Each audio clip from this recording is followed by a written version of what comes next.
कुंज विहारी जय जय श्री हरिदास दुलारी जय श्यामा प्यारी कुंज विहारी जय जय श्री हरिदास दुलारी जय श्यामा प्यारी बांके बिहारी जय जय श्री हरिदास दुलारी जय श्यामा प्यारी बांके बिहारी जय जय श्री हरिदास दुलारी श्यामा प्यारी बांके बिहारी जय श्री हरिदास दुलारी श्यामा प्यारी बांके बिहारी जय श्री हरिदास दुलारी श्यामा प्यारी कुंज बिहारी जय श्री हरिदास दुलारी श्यामा प्यारी कुंज बिहारी जय श्री हरिदास दुलारी जय श्यामा प्यारी कुंज बिहारी जय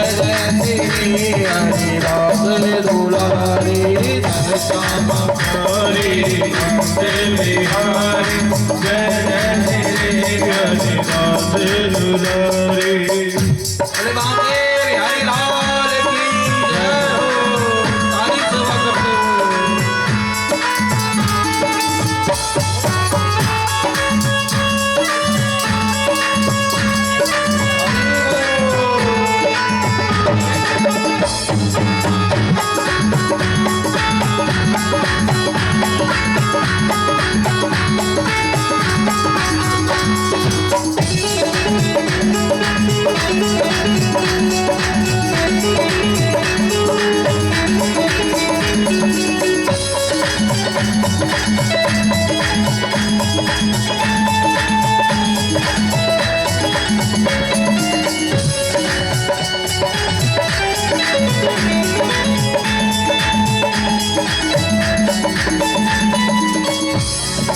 श्यामा प्यारी कुंज बिहारी जय श्री हरिदास दुलारी श्यामा प्यारी कुंज बिहारी जय श्री हरिदास दुलारी श्यामा प्यारी बांके बिहारी जय श्री हरिदास दुलारी श्यामा प्यारी बांके बिहारी जय श्री हरिदास दुलारी श्यामा प्यारी की कुंज बिहारी की जय जय श्री हरिदास दुलारी की श्यामा प्यारी की कुंज बिहारी की जय जय श्री हरिदास दुलारी की श्यामा प्यारी की बांके बिहारी की जय जय श्री हरिदास दुलारी की श्यामा प्यारी की बांके बिहारी की जय जय श्री हरिदास दुलारी की श्यामा प्यारी बांके बिहारी जय श्री हरिदास दुलारी श्यामा प्यारी बांके बिहारी जय श्री हरिदास दुलारी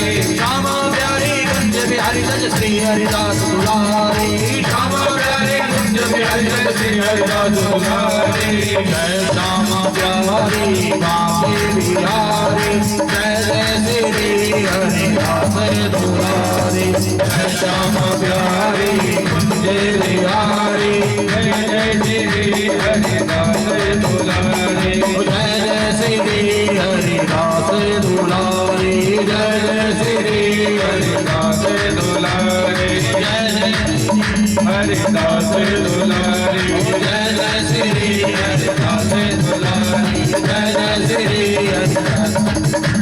जय जय श्री हरिदास दुलारी जय जय श्री हरिदास दुलारी जय जय श्री हरिदास दुलारी जय जय श्री हरिदास दुलारी जय जय श्री हरिदास दुलारी जय जय श्री हरिदास दुलारी जय जय श्री हरिदास दुलारी कुंज बिहारी श्री हरिदास कृष्णाय वासुदेवाय हरये परमात्मने प्रणतः क्लेशनाशाय गोविन्दाय नमो नमः वसुदेवसुतं देवं कंसचाणूरमर्दनं देवकी परमानन्दं श्रीकृष्णं वन्दे जगद्गुरुं श्रीकृष्णं वन्दे जगद्गुरुं अनंत कोटि ब्रह्मांड नायक सर्वेश्वर सर्वाधिपति कुंज निकुंजेश्वर राधा रमण बाधाहरण चिदाधार केवलाधार निराकार निर्विकार निर्विकल्प निरीह अकारण करुणा वरुणालय भक्तवांछा कल्प तरु तड़िद्युत विनिंदित सुभग पीतांबरधारी समलंकृत भगवान श्री कृष्ण चंद्र जी का दिव्यवांगमय वपु श्रीमद् भागवत महापुराण, जिसका पठन पाठन दर्शन श्रवण मनन निधिध्यासन समस्त जीव राशियों के कल्प कल्पांतरीय जन्म जन्मांतरीय कोटि कोटि कल्मषों का विध्वंसक है। जन्मांतरेत भवेत् पुण्यम श्रीमद्भागवतम लभे। मनुष्य के जब जन्म जन्मांतर के पुण्य जागृत होते हैं, कल्प कल्पांतर के पुण्य जागृत होते हैं, तब जाकर के श्रीमद् भागवत कथा श्रवण कराने का सौभाग्य प्राप्त होता है। समस्त अभिषेक नगरवासी जिनके द्वारा लगभग हर वर्ष यहाँ पर अभिषेक नगर कॉलोनी में ऐसे दिव्य यज्ञ दिव्य आयोजन निरंतर किए जाते हैं। यहाँ पर ये शिव की भूमि है कनखल, ये देव भूमि है उत्तराखंड, ये हरिद्वार माँ गंगा जी का पावन तट है, ये तीर्थ नगरी है। अन्य स्थानम कृतम पापम तीर्थ स्थानम विनश्यति, तीर्थ स्थानम कृतम पापम वज्रमेव भविष्यति।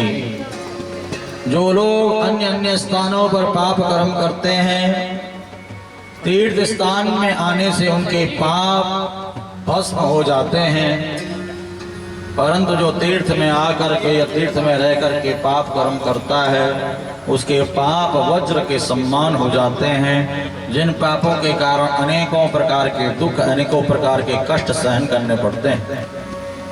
आप और हम ठाकुर जी की हम सब के ऊपर बड़ी कृपा है, समस्त अभिषेक नगर वासियों के ऊपर एवं अभिषेक नगर कनखल हरिद्वार में चल रही इस श्रीमद् भागवत कथा में जितने भी भक्त आ रहे हैं, श्रद्धालु आ रहे हैं, उन सब के ऊपर गोविंद की असीम अनुकंपा है, उनके पुण्य हैं, उनके सत्कर्म हैं, जो इस तीर्थ में रह करके श्रीमद् भागवत कथा का श्रवण समय समय पर करते रहते हैं।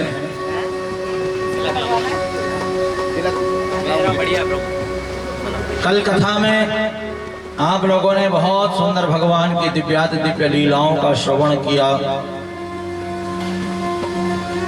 मेरे प्रभु ने सतयुग त्रेता द्वापर कलयुग युग युगों से जो भक्त तपस्या कर रहे थे, साधना कर रहे थे, पूजा कर रहे थे कि कृष्ण का अंग संग हमें प्राप्त हो, कृष्ण की कृपा हमें प्राप्त हो। प्रभु कृपा से वे सब गोपी बन करके जब वृंदावन में पहुंचे, तो प्रभु ने उन सभी साधकों की मनोकामना को पूर्ण करने के लिए, उन समस्त गोपिकाओं की मनोकामना को पूर्ण करने के लिए दिव्याति दिव्य रात्रि का निर्माण किया, शरतकालीन पूर्णिमा की रात्रि का निर्माण किया। उस दिव्य रात्रि में मेरे कन्हैया ने सभी का आवाहन किया और सबने कृष्ण का अंग संग प्राप्त किया, और गोपिकाओं ने कृष्ण को प्रसन्न करने के लिए गोपी गीत भी गाया। बहुत ही दिव्य श्लोक हैं गोपी गीत के। जयति तेधिकं जन्मना व्रजा श्रयति इंदिरा सस्वदत्रहि तयि तदृश्यतां दीक्षुतावका वैदृता तव त्वां विचिन्वते शरदुदासये साधुजातस सरसिजोदर श्रीमुसादृश सुरतनाथ ते शुल्कदासिका वरदनिघ्नतो नेह किं वद विषजलाभ्यया व्याल राक्षसा वरस मारुता वैच्युता नरा विषमयात्मजा विश्वतो भया वृषभते वयं रक्षितामहो न खलु गोपिका नन्दनो भवान् अखिलते अन्तरात्मते विघ्नशासितो विश्वगोप्तये सकपुदेवान् शाश्वतां कुले विरचिता भयं दृष्टिदुर्यते करणीयुषां संस्कृतिर्भया परशरोरुहं कान्तकामदं शिरसि तेना श्रीकरशं प्रजननार्तिहं वीरयोषिता। ये बहुत ही सुंदर गोपी गीत के श्लोक हैं, गोपी गीत के मंत्र हैं, जिन मंत्रों का नित्य पाठ करने से, नित्य श्रवण करने से भगवान श्री कृष्ण प्रसन्न होते हैं। मीठी मीठी तालियां। प्रजजनातिहं वीरयोषिता निज जन स्मया ध्वंसन स्मिता भज सके भवत् किंकरी स्मरो जलरुहादनं चारो दर्शय प्रणत देहिनां पापकर्षणं ऋणचरानुगं श्रीनिकेतनं फणिफणार्पितं ते पदाम्बुजं कृणुकुचे सुना कृन्दिरीक्षयं मधुरया गिरा वल्लुवाक्यया बुधमनोज्ञया पुष्परीक्षणा विधिकरीरिणा वेरमय्यति हृदरसीदुना ध्यायस्वना तव कथामृतं तप्तजीवनं कविविरीडितं कल्मषापहं श्रवणमङ्गलं श्रीमदाततं भुवि गृह्णन्ति ते भूरिदा जना प्रहसितं प्रिया प्रेमवीक्षणं विहरणं च ते ध्यानमङ्गलं रहसि संविदो याहृदि स्त्रिषा कुहकनो मना शोभयन्ति चलसि यद् व्रजा तारयन् पशुन् नलिनसुन्दरं नाथते पदं शिलतृणाङ्कुरे सीदति दिना कलिलतां मना कान्त गच्छति दिनपरीक्षये नीलकुन्तले वनरहाननं बिभ्रतावृतं घनरजस्वलं दर्शयन् भो रहसि नश्वरं वीरयक्षसि प्रणतकामदं तत्सजार्चितं कर्णमण्डनं देयमापदि चरणपङ्कजं सन्ततं च ते रमणस्तरे सर्पयादिहन् सुरतवरधनं शोकनाशनं त्वरितवेणुना पुष्पचुम्बितं इतरराघवे स्मारणं नृणा इतरवीरनाथ वेदरामृतं अटति यद्भवान् अहनिकाननं श्रुतियुगायते स्वामपश्यतां कुटिलकुन्दलं श्रीमुखं च ते जड उदीक्षतां पक्ष्मकादिवं पतिसुतात्वया रात्रिबान्धवान् गतिर्यज्यते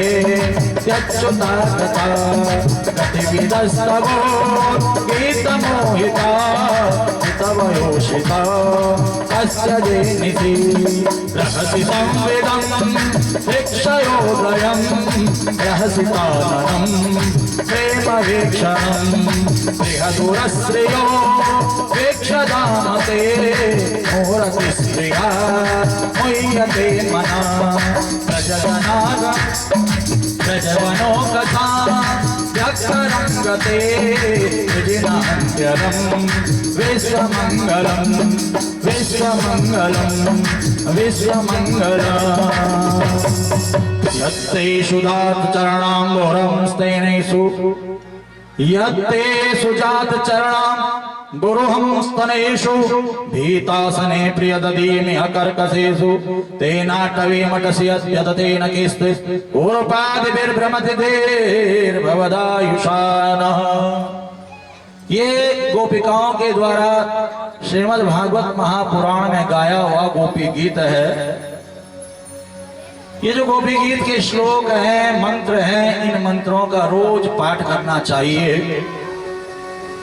जो नित्य इन मंत्रों का पाठ करता है, गोपी गीत का पाठ करता है, गोपी गीत का श्रवण करता है, भगवान श्री कृष्ण प्रसन्न हो जाते हैं। भगवान श्री कृष्ण को प्रसन्न करने के लिए ये स्तुति है, ये प्रार्थना है। आप हिंदी में भी इस गोपी गीत का पाठ कर सकते हैं। हिंदी अनुवाद में गोपी गीत की पुस्तक बाजार में मिलती है। आप उसका हिंदी पाठ रोज ठाकुर जी के आगे कर सकते हैं। इसको करने से भगवान श्री कृष्ण बहुत जल्दी प्रसन्न होते हैं। गोपी गीत जब गोपिकाओं ने गाया तो इस गीत को सुनकर के भगवान श्री कृष्ण बड़े प्रसन्न हुए और जितनी गोपिकाएं उतने श्री कृष्ण। किसी भी गोपी को ये नहीं लगता है कि कृष्ण मेरे पास नहीं है, सबको यही लगता है कि कृष्ण मेरे पास हैं, मेरे साथ हैं।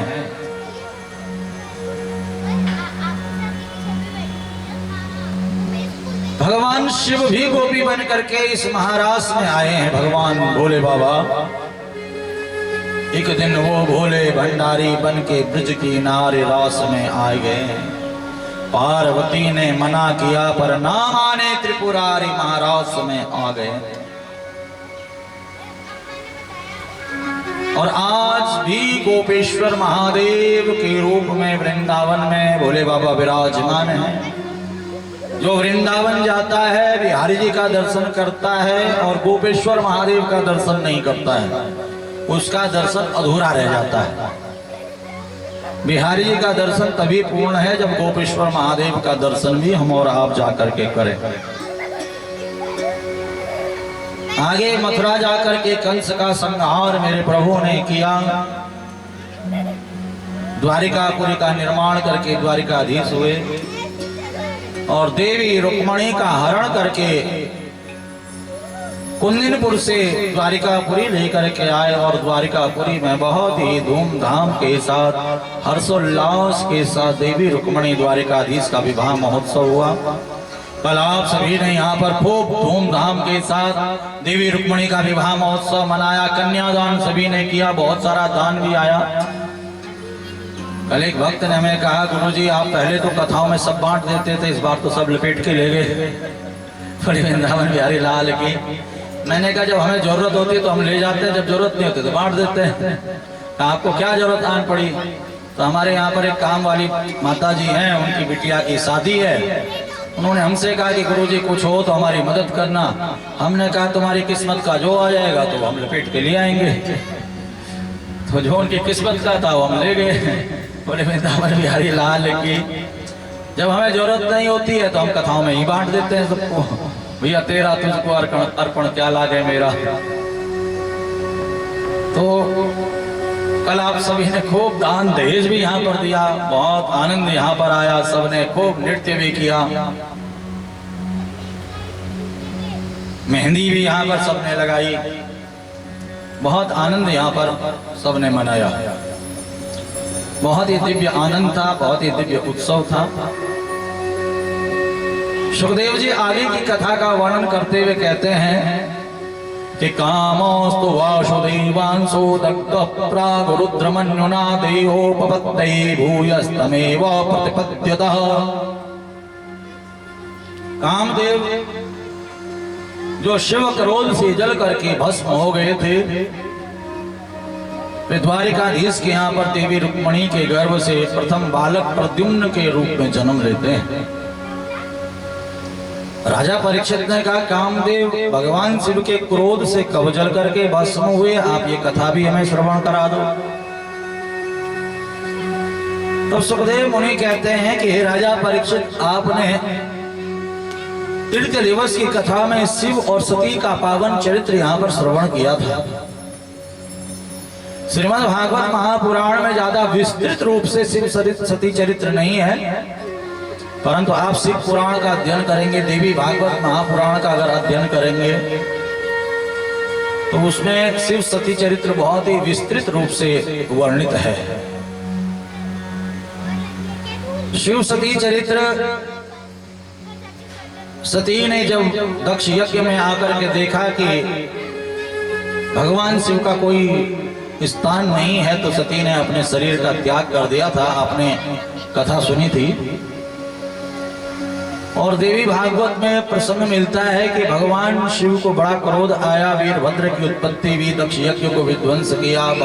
भगवान शिव ने सती के शरीर को कंधे पर रखा और कंधे पर रख करके विचरण करने लगे। तब वहां पर भगवान नारायण ने अपने सुदर्शन चक्र से सती के शरीर के खंड खंड किए। जहां जहां पर सती के अंग गिरे वहां वहां पर शक्तिपीठ स्थापित हुए। कई जगहों पर 52 शक्तिपीठों का वर्णन मिलता है, परंतु अगर आप श्रीमद् देवी भागवत कथा का श्रवण करेंगे तो वहां पर 108 शक्तिपीठों का वर्णन मिलता है।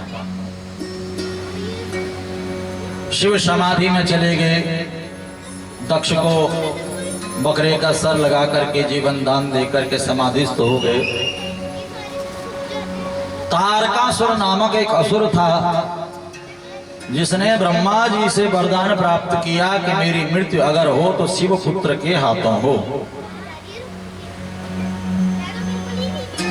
ब्रह्मा जी ने वरदान दे दिया, तथास्तु कह दिया। अब तारकासुर सोचे कि मैं तो अमर हो गया हूं, मुझे कोई मार ही नहीं सकता है। सती तो दक्ष यज्ञ में शरीर त्याग चुकी है, शिव समाधि में है। समाधि से शिव जगेंगे नहीं, ब्याह करेंगे नहीं, पुत्र होगा नहीं, तो मैं मरूंगा ही नहीं। इसने संतों को, ब्राह्मणों को, भक्तों को सताना प्रारंभ कर दिया। तब सारे के सारे देवता भगवान नारायण के पास आए। हे नारायण प्रभु, अब क्या किया जाए? नारायण प्रभु ने कहा कि सबसे पहले तो माँ भगवती, माँ जगदम्बा की आराधना करो। तो सभी ने मिलकर के माँ भगवती जगदम्बा की आराधना की। दुर्गति नाशनी दुर्गा जय जय, दुर्गति नाशनी दुर्गा जय जय, काल विनाशनी काली जय जय, काल विनाशिनी काली जय जय, दुर्गति नाशनी दुर्गा जय जय, दुर्गति नाशिनी दुर्गा जय जय, काल विनाशनी काली जय जय, काल विनाशिनी काली जय जय, उमा रमा ब्रह्माणी जय जय, उमा रमा ब्रह्माणी जय जय, उमा रमा ब्रह्माणी जय जय, उमा रमा ब्रह्माणी जय जय, राधा सीता रुक्मणी जय जय, राधा सीता रुक्मणी जय जय, दुर्गति नाशनी दुर्गा जय जय, काल विनाशनी काली जय जय, काल विनाशनी काली जय जय। और साचे दरबार की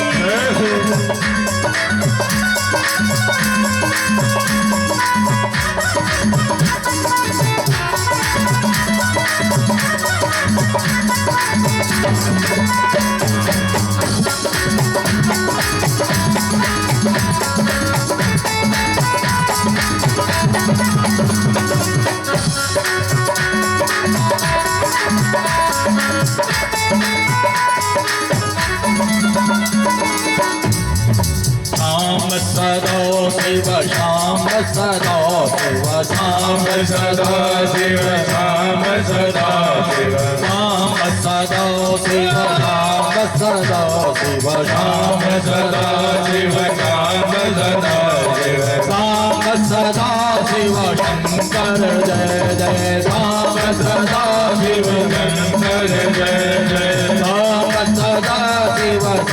शंकर जय जय राम सदा शिव शंकर जय दुर्गतिनाथनि दुर्गा जय जय दुर्गतिनाथनि दुर्गा जय जय काल विनाशनि काली जय जय काल विनाशनि काली जय जय वो साचे दरबार की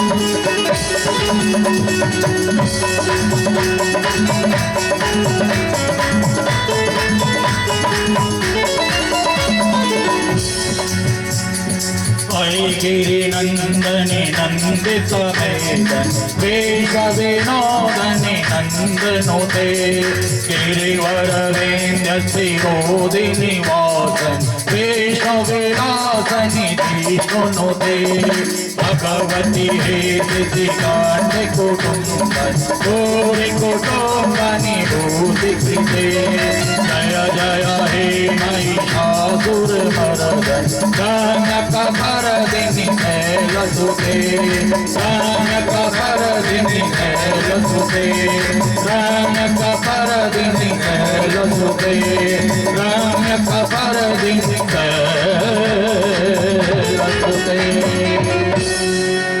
बोल साचे दरबार की।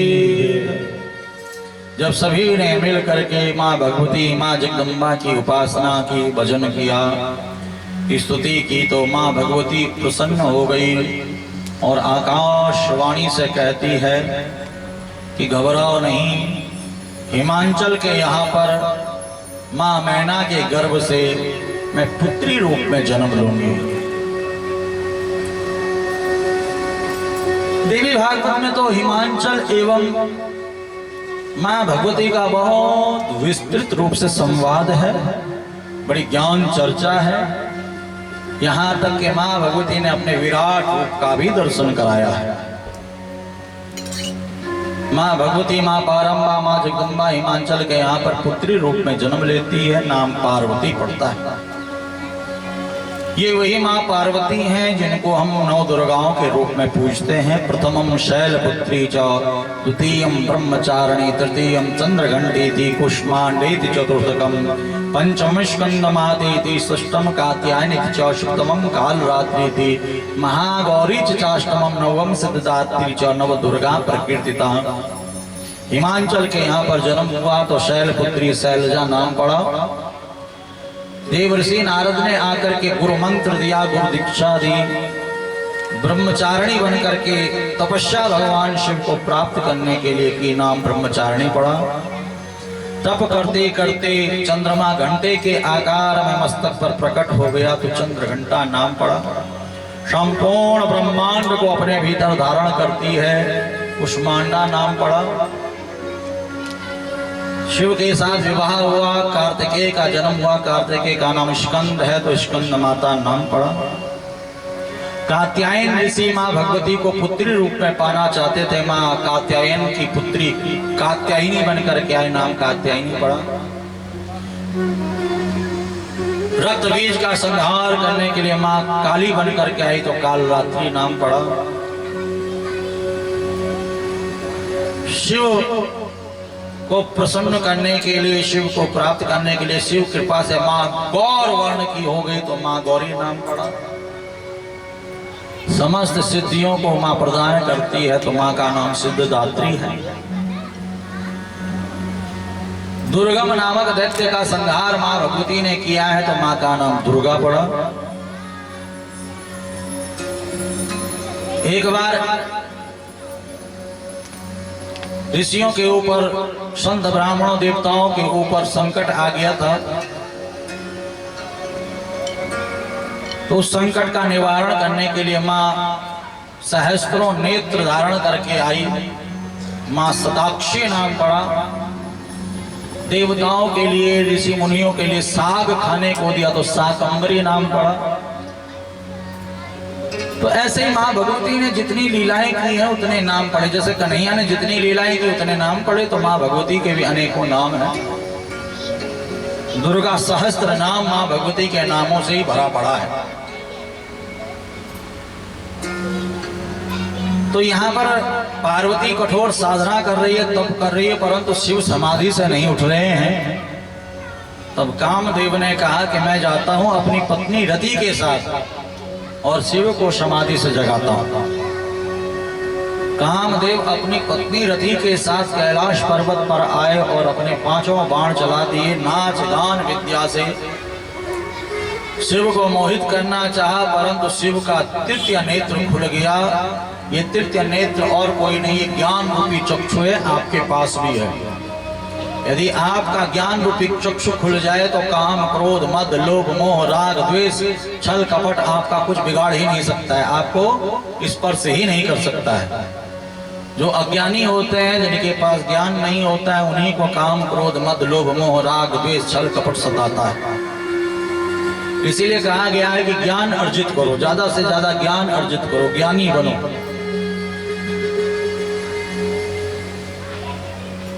यहाँ पर कामदेव जब जल करके भस्म हुआ तो सती ने भगवान शिव की स्तुति की है, प्रार्थना की है।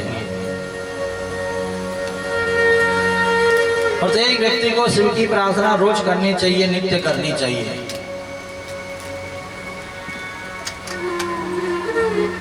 शिव बड़े दयालु हैं, शिव बड़े कृपालु हैं। क्षणे रुष्टे क्षणे तुष्टे, रुष्टे तुष्टे क्षणे क्षणे। जो भगवान शिव की स्तुति करता है, भगवान शिव उस पर प्रसन्न हो जाते हैं। नमामि समीशान निर्वाण रूपम विभुं व्यापकं ब्रह्म वेद स्वरूपम निजं निर्गुणं निर्विकल्पं निरीहं चिदाकाशमाकाशवासं भजेऽहं। निराकार ओंकार मूलं तुरीयं गिरा ज्ञान भूति तमीशं गिरीशं। करालं महाकाल कालं कृपालं गुणागार संसार पारं नतोऽहम्। तुषारादृशं काशगौरम गंभीरं मनोभूत कोटि प्रभा श्री शरीरं। स्फुरन मौलिकल्लोनि चारुगंगा लसत बाल बालेन्दु कंठे भुजंगा।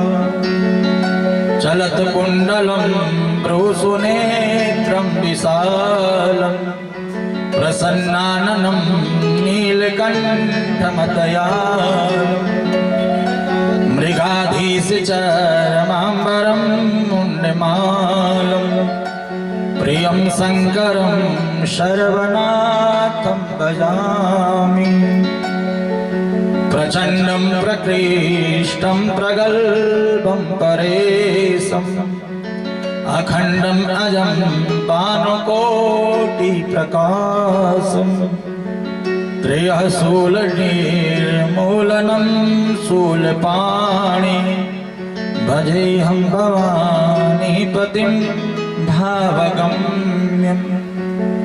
कलातीत कल्याण कल्पांतकारी सदा सच्चिदानंददाता पुरारी।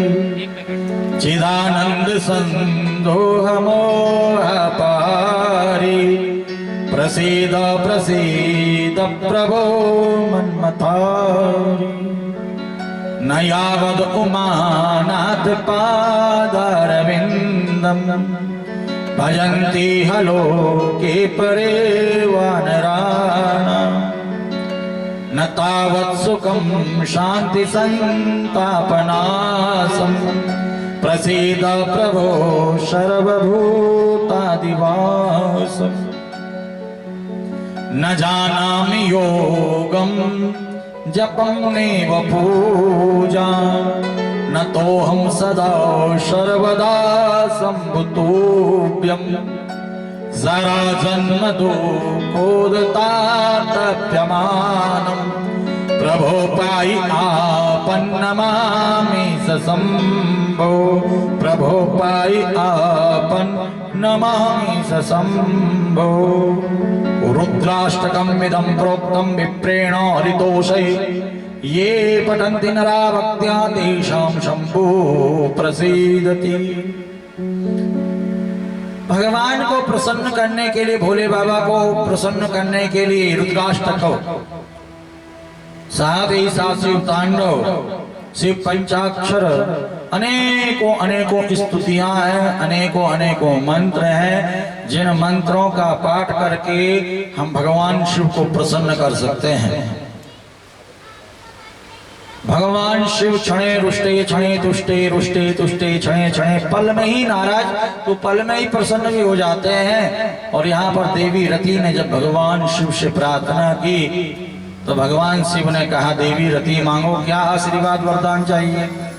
कहा, भोले बाबा आपने मेरे पति कामदेव को जला करके भस्म कर दिया है, जब काम ही नहीं रहेगा तो सृष्टि का सृजन कैसे होगा। तो भगवान शिव ने कहा, देवी रति आज से कामदेव सभी जीव जंतु पशु पक्षी मनुष्य सब के हृदय में वास करेगा।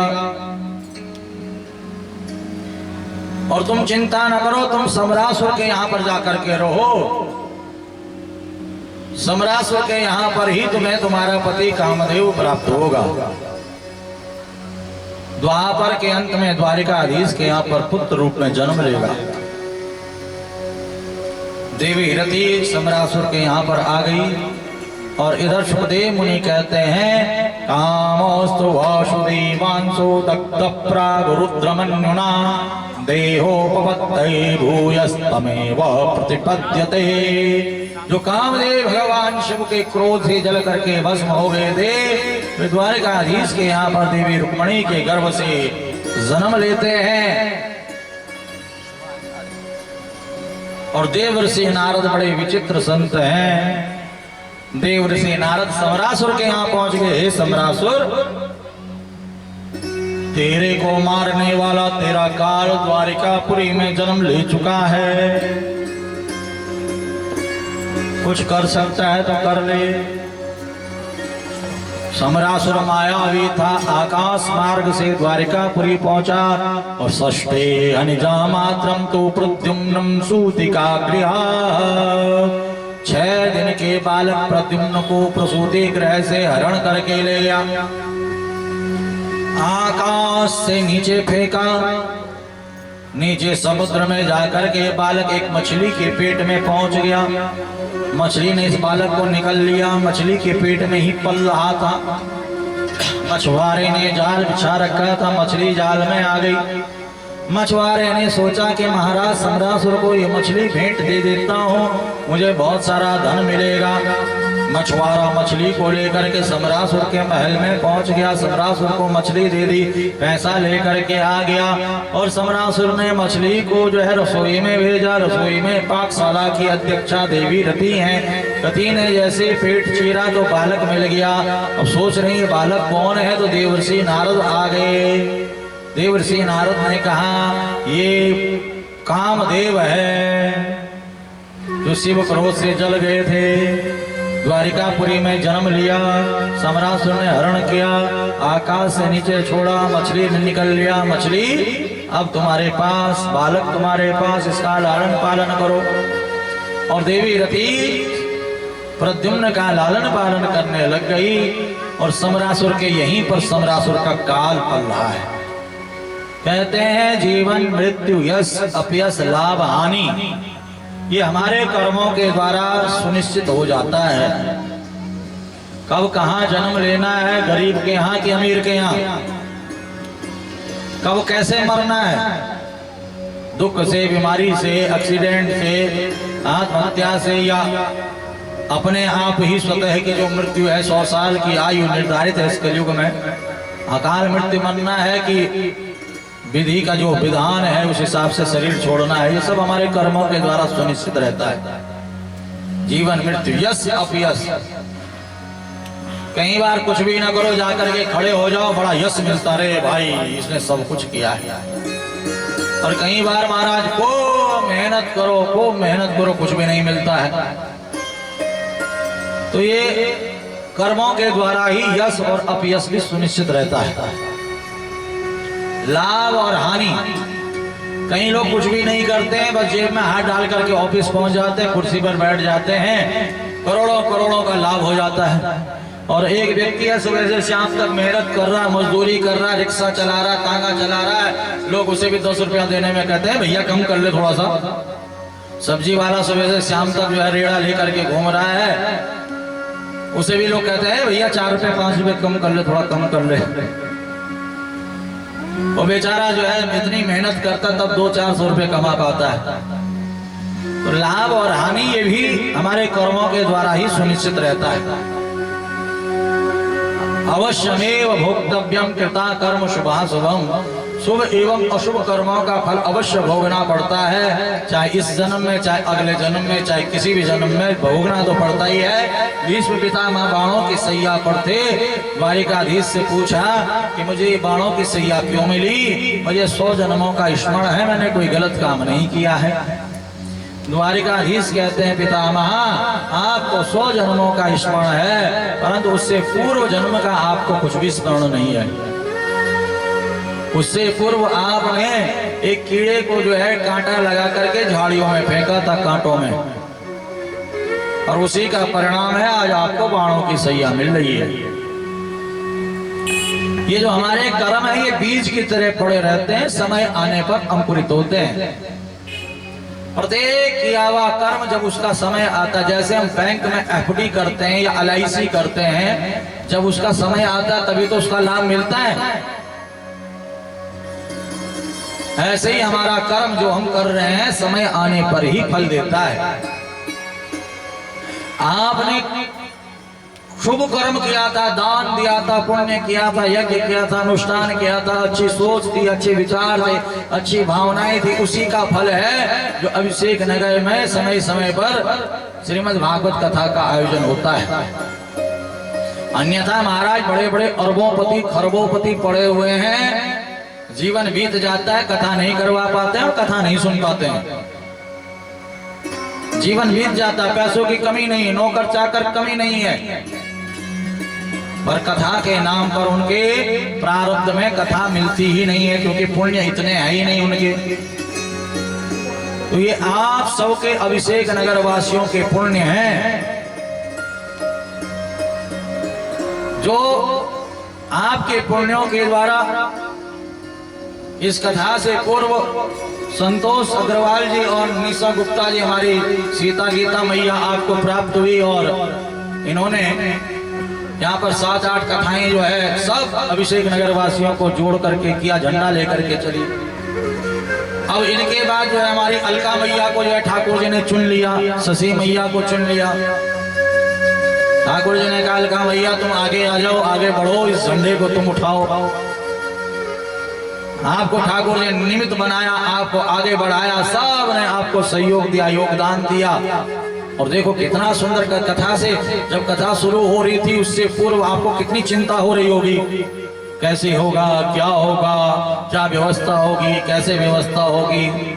और ठाकुर जी ने अपने आप आपको निमित्त बनाया और अपने आप अपना यज्ञ संपन्नता की ओर ले गए। कल यहाँ पर जो है सब कह रहे थे मुझे अपना जो है बालक का नाम क्या है आपके, भूल गया मैं। पारस मुझे कह रहा गुरुजी अब परसों से क्या करेंगे, शाम को मैं जल्दी जल्दी ऑफिस से आता हूँ और तुरंत कथा में आ जाता हूँ, परसों से मन नहीं लगेगा। तो मैंने कहा तुम जो है भागवत जी घर पर रखो, रोज एक अध्याय का पाठ करो और अगले साल की तैयारी करो। वो करता है, हाँ वो करता है बच्चा, बहुत प्यारा बच्चा है वो। तो जो कहता है कि कल से हम क्या करेंगे, परसों से क्या करेंगे, वो भागवत जी का पाठ रोज अपने घर पर करें और एक गुल्लक अपने घर पर रखें अपने पितरों के नाम का, और जो भी आपकी इच्छा हो रोज उस गुल्लक में डालते रहें।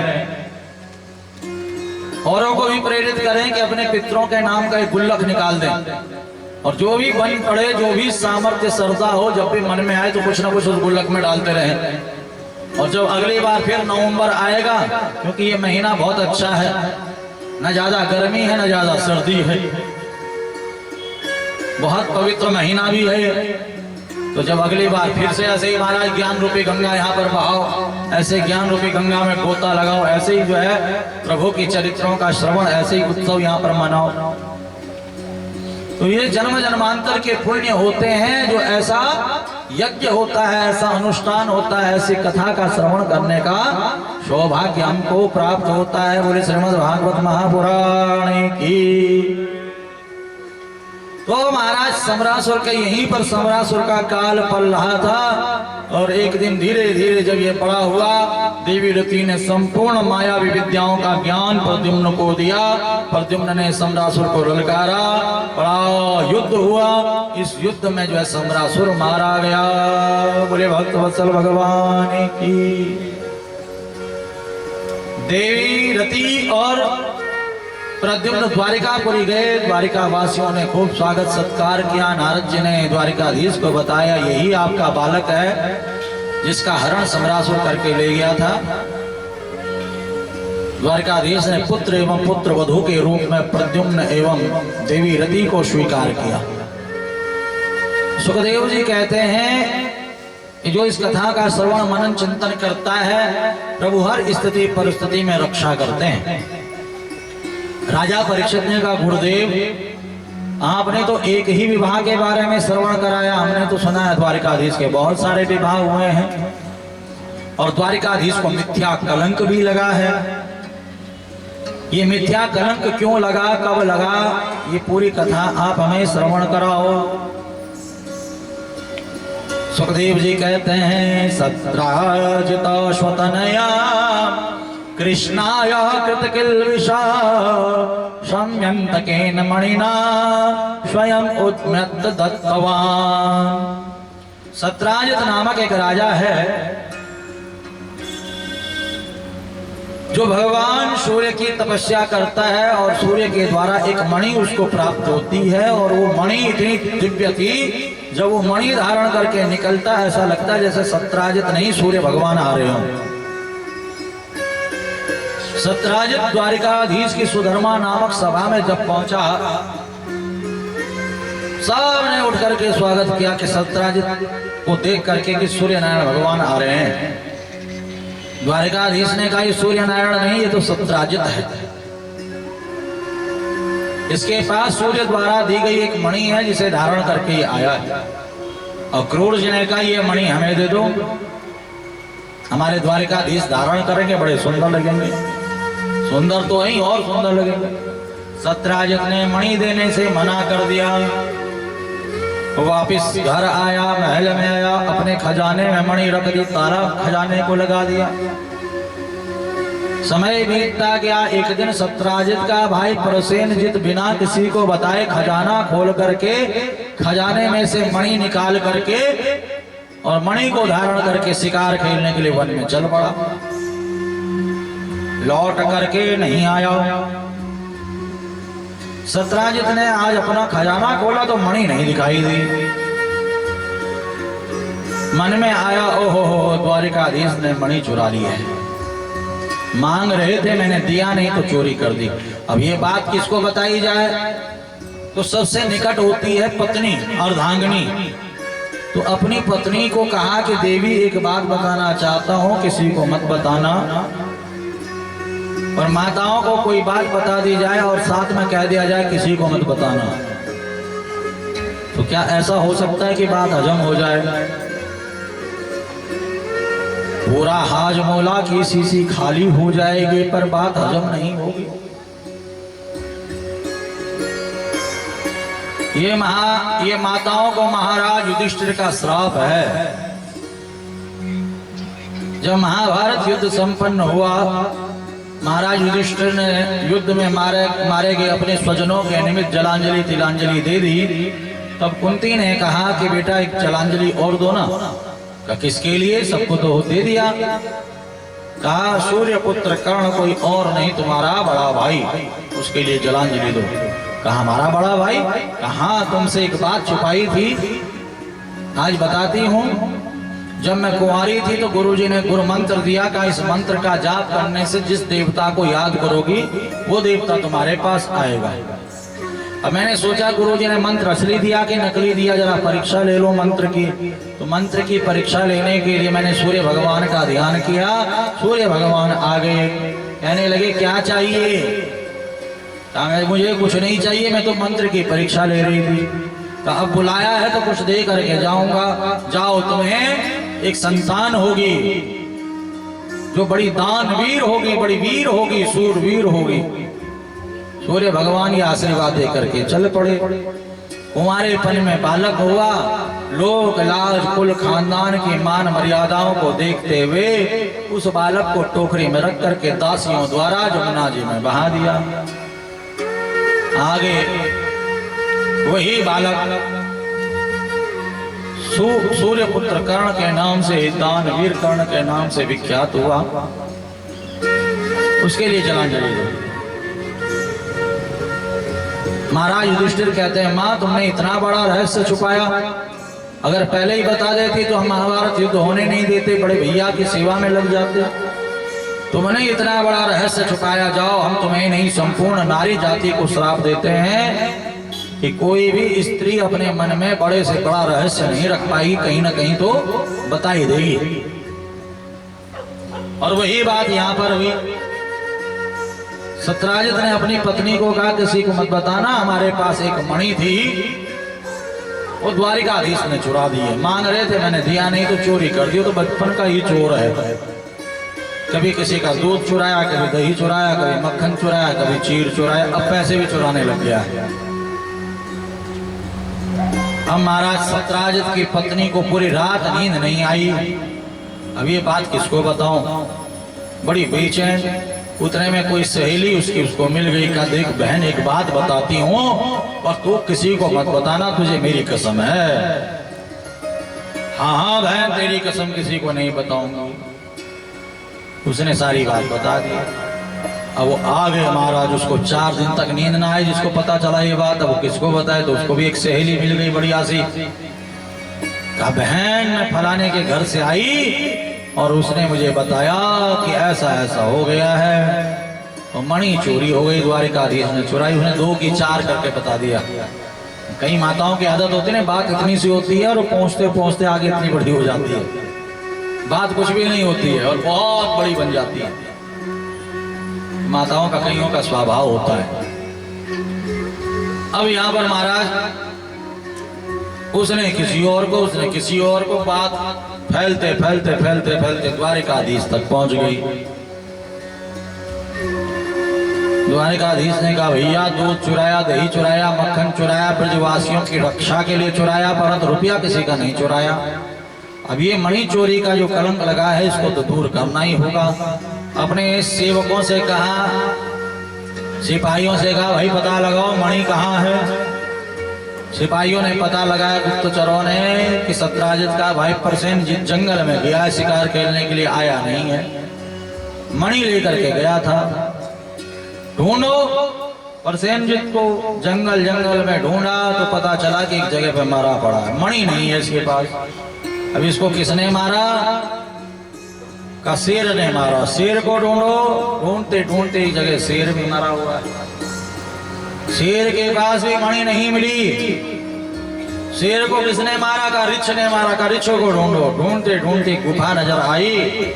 द्वारिकाधीश ने द्वारिका वासियों ने कहा भैया बाहर ही खड़े रहना, अगर मैं जल्दी ना आऊं तो वापिस चले जाना, भीतर कुछ भी हो सकता है।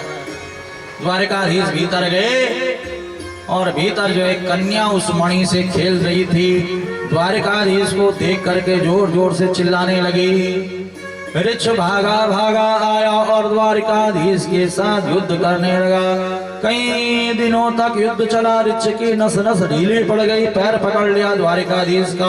प्रभु मैंने आपको पहचान लिया, आप मुझे पहचानो, मैं ऋक्षराज जामवंत हूँ। जब राम रावण युद्ध संपन्न हुआ तब मैंने आपसे कहा मेरे हाथों की खुजली नहीं मिटी। तब आपने कहा कि द्वापर के अंत में आऊंगा, पूरे शरीर की खुजली मिटाऊंगा। आप ही मेरे राम हो जो श्याम बन करके आए हो। प्रभु ने अपना अमृत सर्वी हस्त कमल ऋक्षराज जामवंत के मस्तक पर रखा, संपूर्ण पीड़ा को दूर करते हुए जामवंत ने कहा प्रभु क्या सेवा करो, का ये मणि मुझे दे दो। जामवंत ने कहा जो वस्तु एक बार बेटी को दे दी जाती है बेटी से वापस नहीं मांगी जाती है। अब मैंने ये मणि बेटी को दे दी है तो एक ही उपाय है, मेरी बेटी से ब्याह कर लो, बिटिया भी आपकी और मणि भी आपकी। द्वारिकाधीश ने कहा इससे अच्छी बात और क्या हो सकती है। यहाँ पर ऋक्षराज जामवंत की बेटी जामवंती से विवाह संपन्न किया। बोले द्वारिकाधीश भगवान की। मणि को लेकर के जामवंती को लेकर के द्वारिकापुरी पहुंचे हैं। सत्राजित को बुलाया, कहा ये लो तुम्हारी मणि। सिंहा प्रसीन वधीत सिंहो जामवती हतो चुकुमार मारोदीशो तब ये सम्यंत कहा। पूरी बात बताई कि भैया मणि तो तुम्हारी गुम हुई पर खोज करके मैं लाया हूं, ये लो तुम्हारी मणि, मैंने नहीं चुराई थी। अब सत्राजित को बड़ी ग्लानि हुई, लोग क्या कहेंगे, समाज क्या कहेगा। सबका मुंह बंद करना है तो द्वारिकाधीश का ससुर बनना पड़ेगा। मन में यही विचार आया तो अपनी बिटिया सत्यभामा को और मणि को लेकर के द्वारिकापुरी में पहुंचा। द्वारिकाधीश से कहा प्रभु ये मेरी बिटिया सत्यभामा, इससे ब्याह कर लो, मणि भी आप रखो। द्वारिकाधीश ने कहा बिटिया तुम्हारी सुंदर है, ब्याह हम इससे किए देते हैं, पर मणि हम नहीं रखेंगे, मणि तुम रखोगे। इसका सुबह शाम 4-4 घंटा पूजा करना पड़ता, पूजा तुम करोगे। ये 180 तोला स्वर्ण प्रतिदिन देगी, वो सोना तुम द्वारिका में जमा करोगे। इस शर्त पर सत्यभामा के साथ विवाह संपन्न हुआ। बोले द्वारिकाधीश भगवान की। अब मणि चोरी का कलंक क्यों लगा, का इसलिए लगा कि मया भाद्रपदे शुक्ल चतुर्थ्याम चंद्र दर्शनम गोष्पदान बनिवेराजन कृतम दिवं पश्यतात। जो भी व्यक्ति भाद्र शुक्ल चतुर्थी तिथि के दिन चंद्रमा का दर्शन करता है उसको मिथ्या कलंक लगता है। भाद्र शुक्ल चतुर्थी के दिन चंद्रमा का दर्शन नहीं करना चाहिए। क्यों नहीं करना चाहिए, शास्त्रों में कथा आती है। चंद्रमा सरोवर पर पुष्प तोड़ रहे थे, गणेश जी सरोवर पर पुष्प तोड़ रहे थे, गौरी गणेश गणपति गणेश। चंद्रमा ने गणेश जी को देखा और हंसने लग गया, कैसा रूप है, ना हाथी है ना मनुष्य है। गणेश जी को गुस्सा आया, चंद्रमा को श्राप दे दिया, जाओ तुम कलंकित हो जाओ और आज के दिन जो तुम्हारा दर्शन करेगा उसके जीवन में भी कलंक लगेगा। तो चंद्रमा ने क्षमा मांगी। तो गणेश जी ने कहा चलो जो मेरी पूजा आज के दिन करेगा, मुझे अपने घर पर स्थापित करेगा, उसके सारे कलंक मैं दूर कर दूंगा। वो दिन था भाद्र शुक्ल चतुर्थी तिथि का, इसलिए भाद्र शुक्ल चतुर्थी को चंद्रमा का दर्शन न करते हुए गणेश जी की स्थापना करके गणेश जी की आराधना उपासना पूजा का विधान बताया गया है। तो जो भी गणेश जी की प्रार्थना करता है, गणेश जी की स्तुति करता है, गणेश जी का भजन करता है, गणेश जी उसके सारे कलंकों को दूर कर देते हैं। बोले गणपति गणेश भगवान की।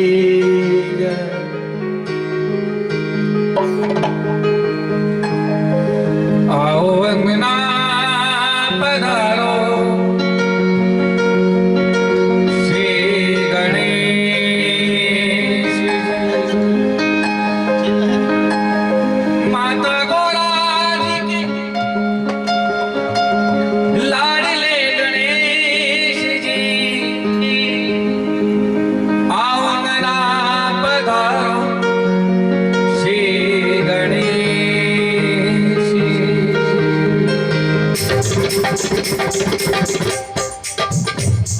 ताली सेवा करो, जय हो।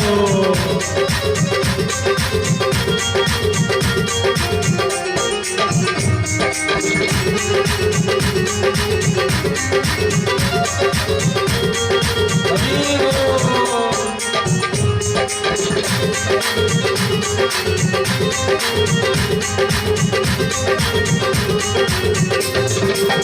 अंगना पधारो श्री गणेश जी, अंगना पधारो श्री गणेश जी, अंगना पधारो श्री गणेश जी, अंगना पधारो श्री गणेश जी, गौरा जी के लाडले गणेश जी, गौरा जी के लाडले गणेश जी, माता गौरा जी की लाडले गणेश जी, माता गौरा जी के लाडले गणेश जी, अंगना पधारो श्री गणेश जी, अंगना पधारो श्री गणेश जी, अंगना पधारो श्री गणेश जी, अंगना पधारो श्री गणेश जी।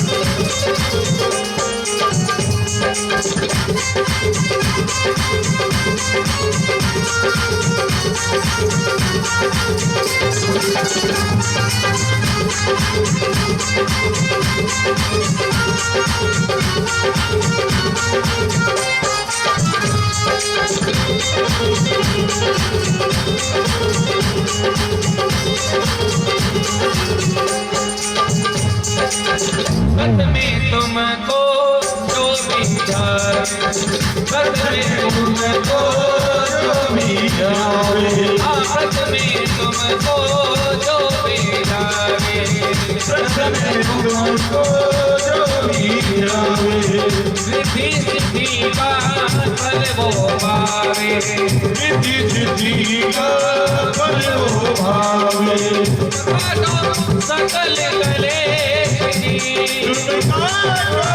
सकल गले सकल गले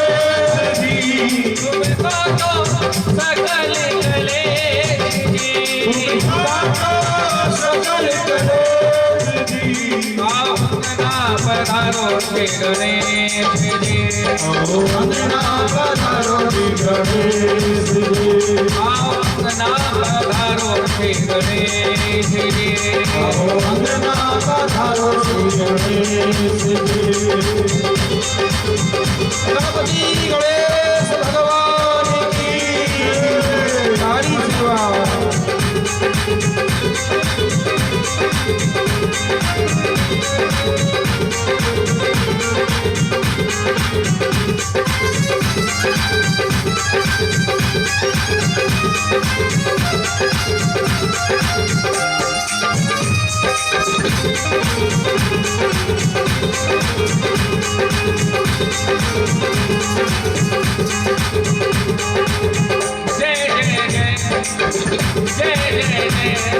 गणराज तुम्हारी, जय जय गणराज तुम्हारी, जय जय गणराज तुम्हारी, जय जय गणराज तुम्हारी, कृपा करो हम जाय बलिहारी, कृपा करो हम जाय बलिहारी, जय जय गणराज तुम्हारी, हरे कृपा करो बलिहारी, तुम रहना साथ हमें जी, तुम रहना साथ हमें जी, तुम रहना साथ हमें जी, तुम रहना साथ हमें जी, अंगना पधारो श्री गणेश जी, अंगना पधारो श्री गणेश जी, अंगना पधारो श्री गणेश जी, अंगना पधारो श्री गणेश जी।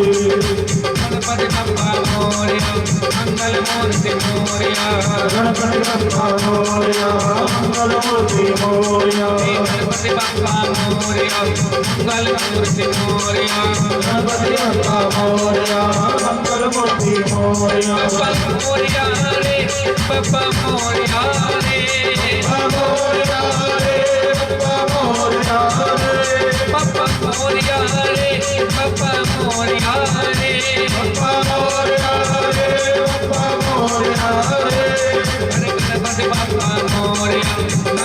मंगलमूर्ति मोरया गणपति बप्पा मोरया मंगलमूर्ति मोरया गणपति बप्पा मोरया मंगलमूर्ति मोरया गणपति बप्पा मोरया मंगलमूर्ति मोरया बप्पा मोरया मंगलमूर्ति मोरया गणपति बप्पा मोरया मंगलमूर्ति मोरया अंगना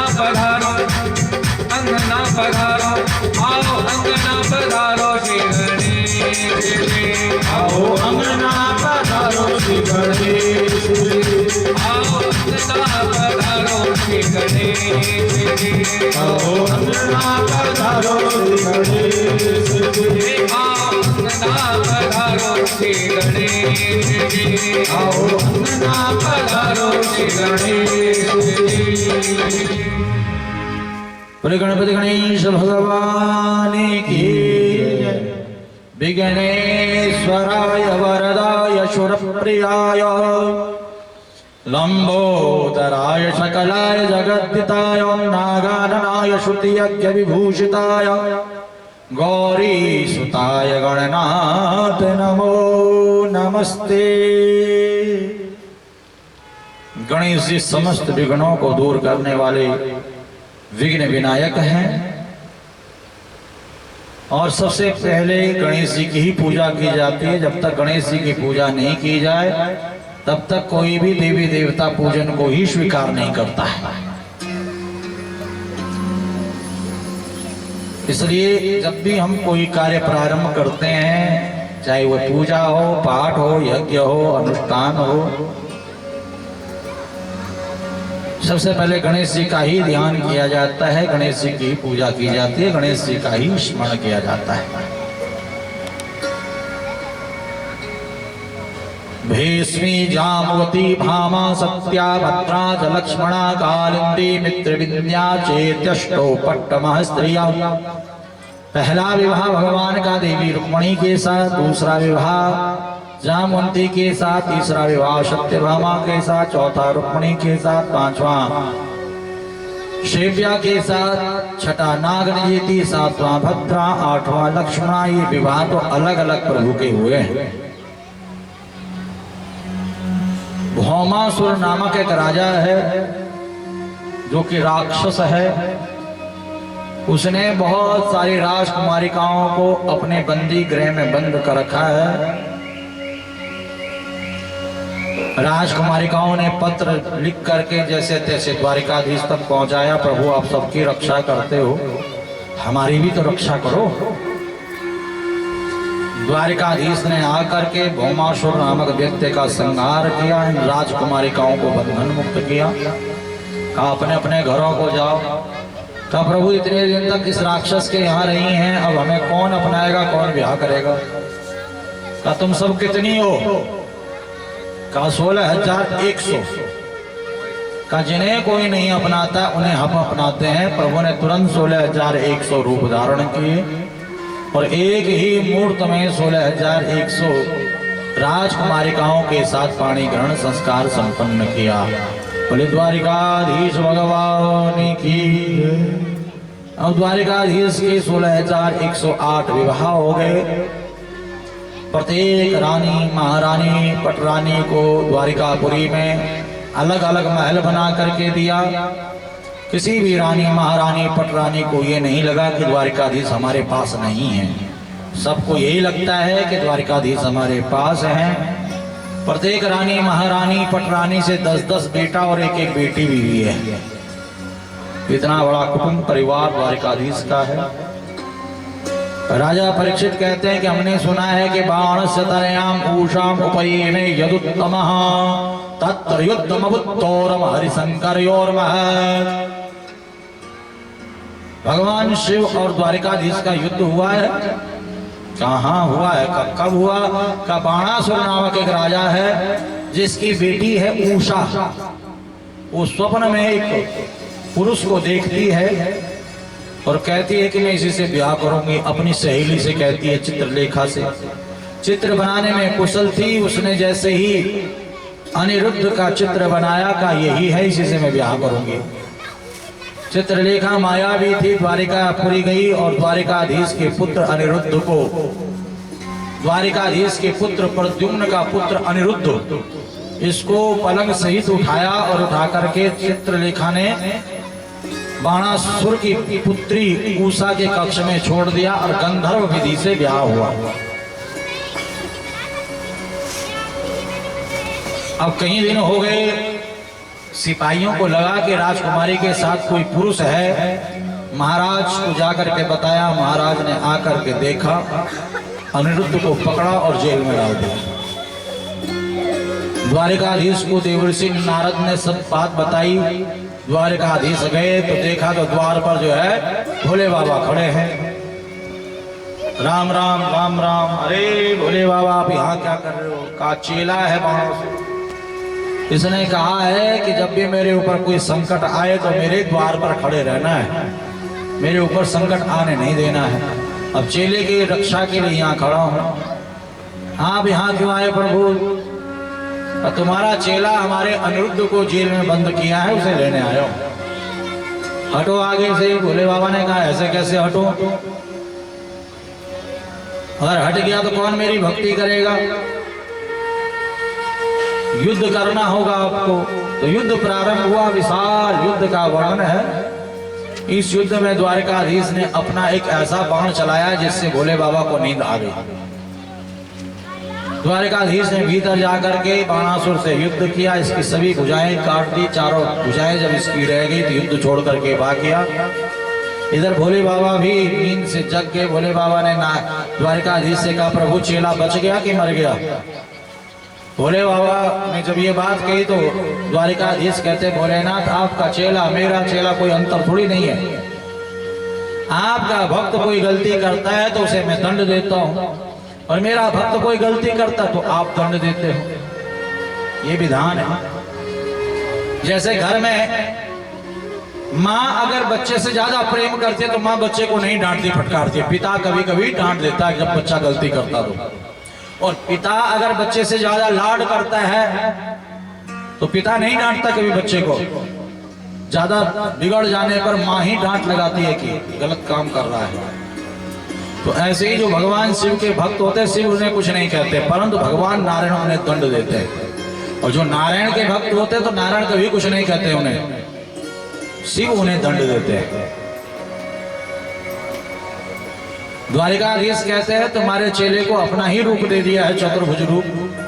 इधर बाणासुर अनिरुद्ध और उषा को लेकर के आया। द्वारिकाधीश के चरणों में प्रणाम किया, भक्ति मांगी, प्रभु मुझे भक्ति दे दो। भगवान ने भक्ति दी। अनिरुद्ध और उषा को लेकर के द्वारिकापुरी पहुंचे। बोले द्वारिकाधीश भगवान की। इस प्रकार से भगवान की लीलाएं चल रही थी। एक दिन छोटे छोटे नाती पोतों को लेकर के द्वारकाधीश वन में गए हैं। एक दो पवनम राजन जगमुर यद कुमार का विहर्तुम श्याम प्रद्युम्ना चारु भानु गदादय। सारे बच्चे खेल रहे थे। द्वारिकाधीश एक जगह बैठे हुए थे। बच्चों को प्यास लगी तो कुआं नजर आया। कुएं में जब झांक करके देखा तो गिरगिट थी। बच्चों ने द्वारिकाधीश को आवाज लगाई। द्वारिकाधीश दौड़े दौड़े आए, अपना हाथ बढ़ाया तो गिरगिट का स्पर्श किया तो गिरगिट योनि से मुक्त होकर के एक दिव्य पुरुष प्रकट हो गया।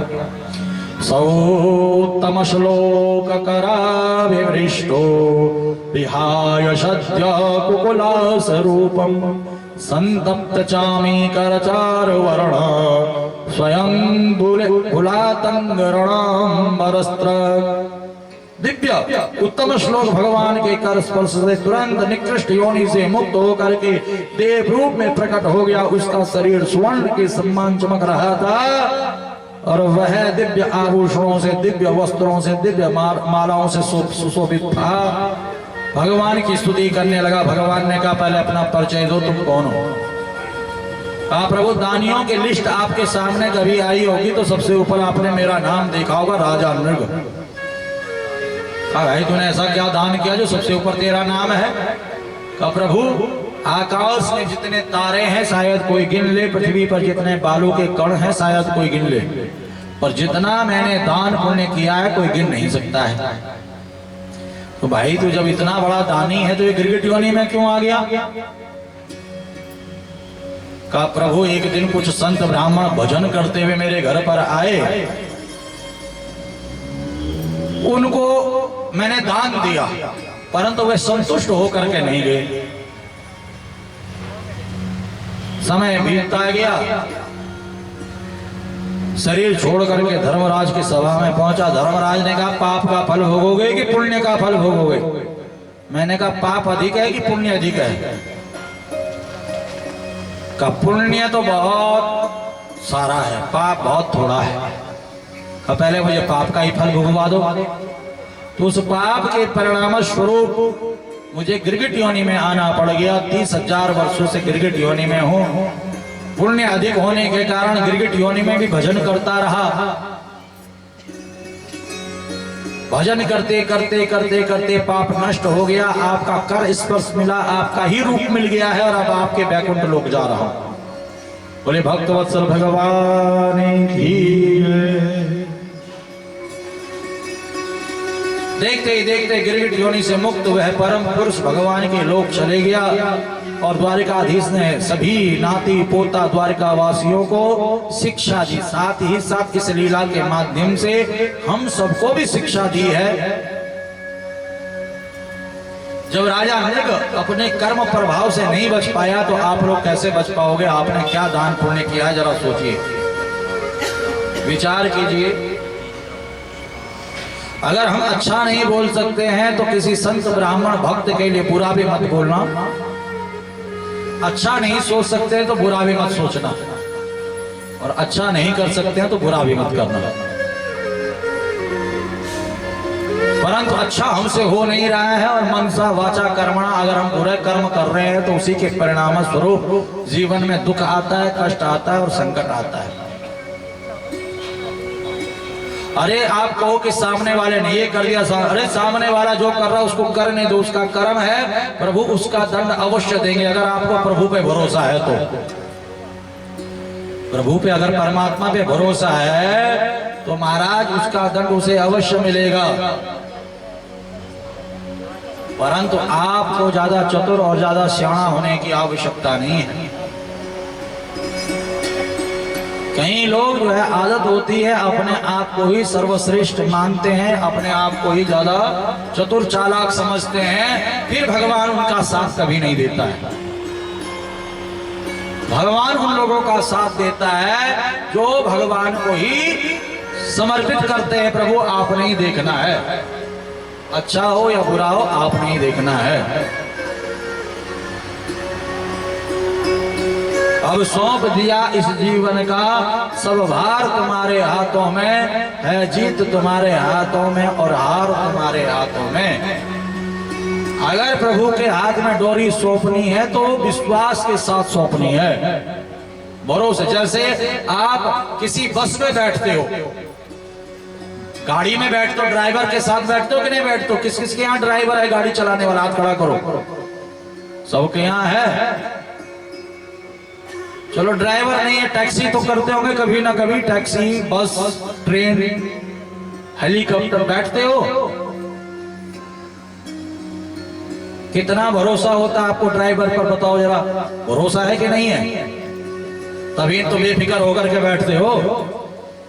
अगर आपको ड्राइवर पर भरोसा नहीं होगा तो आप गाड़ी में पैर भी नहीं रखोगे, न जाने कहां देकर के मार देगा ये। जब ड्राइवर पर आपको इतना भरोसा है तो परमात्मा पर आपका भरोसा क्यों डगमगा जाता है? यह एक प्रश्न है। पूरे संसार की गाड़ी चलाने वाला, पूरे जीवन की गाड़ी को चलाने वाला वो परमात्मा, उस पर हमारा भरोसा कम है। परंतु अपना जो ड्राइवर है उस पर पूरा आंख बंद करके भरोसा, पीछे महाराज जो है खराटे मार करके सो रहे होते, ड्राइवर गाड़ी चला रहा होता है। अगर उसने तनिक भी गड़बड़ कर दिया तो तुरंत राम राम सत्य हो जाएगा। परंतु नहीं, भरोसा आपका उस पर। तो जैसे आप अपने ड्राइवर पर भरोसा करते हो, ऐसे ही परमात्मा पर भी आप भरोसा करके देखो, तभी जाकर के आपकी गाड़ी प्रभु तक पहुंच पाएगी। तो यहाँ पर महाराज प्रभु ने इस लीला के माध्यम से क्या, प्रत्येक लीला के माध्यम से कुछ न कुछ संदेश हम लोगों को दिया है। यहाँ पर आगे चल करके सुखदेव मुनि कहते हैं कि हे राजा परीक्षित, प्रभु के दरबार में दो दूत एक साथ चल करके आए। एक ने कहा कि इंद्रप्रस्थ में पांडव राजसूय यज्ञ करना चाहते हैं, आपको बुलाया है, आपके सानिध्य में यज्ञ होगा। दूसरे दूत ने कहा कि जरासंध के यहाँ पर जो बंदी राजा है, उन्होंने कहा प्रभु हमें भी बंधन मुक्त कराओ। पहले कहाँ जाया जाए, तो उद्धव जी ने कहा पहले इंद्रप्रस्थ चलना चाहिए, क्योंकि भीम भैया के हाथों ही जरासंध की मृत्यु हो सकती है। एक बार दुर्योधन भीम और जरासंध भगवान शिव की तपस्या कर रहे थे। भीम भैया को भूख लगी, भोजन करने निकल पड़े। भोले बाबा ने जरासंध और दुर्योधन को आशीर्वाद दे दिया, तुम्हें 10,000 हाथियों का बल मिले। ये बड़े खुश होकर के आए, भीम भैया की मजाक उड़ाई। भीम भैया ने माँ पार्वती की तपस्या की, तो माँ पार्वती ने आशीर्वाद दिया कि भीम तुम्हारे अंदर भी 10,000 हाथियों का बल होगा और इन दोनों की मृत्यु तेरे हाथों होगी, इन्हें और कोई नहीं मार पाएगा। द्वारिकाधीश भी इन्हें मार नहीं सकते थे। अब यहाँ पर महाराज राजसूय यज्ञ में द्वारिकाधीश पहुंचे हैं, ब्राह्मण बन करके अर्जुन द्वारिकाधीश और भीम भैया जरासंध के यहाँ पर भिक्षा मांगने गए हैं। द्वंद्व युद्ध की भिक्षा मांगी। युद्धम नो देहि राजेंद्र द्वंद्व सो यदि मन्यसे युद्धार्थिनो वयं प्राप्ता राजन्यान कांक्षया। जरासंध ने कहा कि तुम ब्राह्मण नहीं हो सकते हो, ब्राह्मण भला मेरे से क्यों लड़ेगा? मैं ब्राह्मणों को मान सम्मान देता हूँ, दान दक्षिणा देता हूँ। ब्राह्मणों को मान सम्मान मिल जाए, दान दक्षिणा मिल जाए तो ब्राह्मण को आशीर्वाद देते हैं, सुखी भव, चिरंजीवी भव, ऐश्वर्यवान भव, पुत्रवान भव। महाराज संसार के जितने भी आशीर्वाद हैं ब्राह्मण के मुंह से निकलते हैं, जो वो खुश हो जाता है। तो मैं तो ब्राह्मणों को हमेशा खुश रखता हूँ। तुम ब्राह्मण नहीं हो, कौन हो तुम? अपना परिचय दो। तो परिचय देते हुए कहा कि अशोभ्रिकोदर पार्था तस्य भ्राता अर्जुनो यमः अनयोर्मातुलेयं नाम कृष्णम जानीते रिपु। ये दोनों मेरे बुआ के बेटा है, छोटे वाला अर्जुन है और बड़े वाला जो है भीम है। और मैं क्या हूँ यह बतलाता हूँ, अति मधुर बांसुरी वाला हूँ, इस पूर्ण चंद्र वंश का पूर्ण चंद्र और ब्रजमंडल का ग्वाला हूँ। अहम कृष्णम जानीते रिपु, मैं कृष्ण हूँ। ओहो कृष्ण, तू तो भगोड़ा है, उससे मैं नहीं लड़ूंगा। और ये अर्जुन बालक है, इससे भी नहीं लड़ूंगा। और हाँ, ये भीम लग रहा कुछ खाता पीता, इससे लड़ूंगा। और ये द्वारिकाधीश तो यही चाहते थे कि भीम भैया के साथ युद्ध हो। तो यहाँ पर द्वंद्व युद्ध हुआ। ये युद्ध भी कई दिनों तक चला। जब भीम की नस नस ढीली पड़ गई, भीम युद्ध छोड़ करके भागने जा रहे थे, द्वारिकाधीश ने कहा एक दिन और लड़े मेरे कहने से। और तब युद्ध किया तो तिनका चीर करके द्वारिकाधीश ने विपरीत दिशाओं में फेंका और भीम भैया ने भी बुद्धि पर जोर डाल करके और महाराज जो है जरासंध को चीर करके दोनों दिशाओं में, विपरीत दिशाओं में उसको फेंक दिया। बोले भक्त वत्सल भगवान की। जितने भी बंदी राजा थे सबको बंधन मुक्त कराया। जरासंध का मुकुट लेकर के सभी राजाओं को लेकर के इंद्रप्रस्थ आए। राजसूय यज्ञ बड़े धूमधाम के साथ प्रारंभ हुआ। अग्र पूजा किसकी की जाए? सबसे पहले पूजन का द्वारिकाधीश। ढूंढो कहाँ है द्वारिकाधीश? दिखाई नहीं दे रहे हैं। तो ढूंढा तो देखा संत ब्राह्मण भक्तों की स्वागत कर रहे हैं, उनके चरण धो रहे हैं, उनको भोजन करा रहे हैं, उनके जूठे पत्तल उठा रहे हैं। देखो किस प्रकार से संत ब्राह्मण भक्तों की सेवा प्रभु कर रहे हैं। द्वारिकाधीश को पकड़ करके जबरदस्ती पूजन स्थल पर लाया गया तो शिशुपाल ने गालियां देनी शुरू कर दी। शिशुपाल का जब जन्म हुआ था तो ये रो रहा था। ब्राह्मणों ने कहा जिसे देख करके चुप होगा उसी के हाथों इसकी मृत्यु होगी। बड़े बड़े राजा महाराजा सब इसके दर्शन के लिए आए, इसको मिलने के लिए आए, कोई ये चुप नहीं हुआ। तो जब द्वारिकाधीश आए तो ये बिल्कुल हंसने लग गया। तो कृष्ण की बुआ है, शिशुपाल की जो माँ है, काका नहीं है इसको मत मारना। माँ मैं क्यों मारूंगा इसे भला, बुआ क्यों मारूंगा मैं? कहा नहीं, ब्राह्मणों ने कहा है कि जिसे देख करके चुप होगा वही से मारेगा। कहा बुआ चलो ठीक है, आपकी बात रही, जब तक ये मुझे एक श्वास में एक साथ 100 गालियां 100 अपशब्द नहीं कहेगा तब तक मैं इसे कुछ नहीं कहूंगा। पर तो हाँ, जहां 101 हो गया वहीं मैं इसको मार दूंगा, ये नहीं छोड़ूंगा।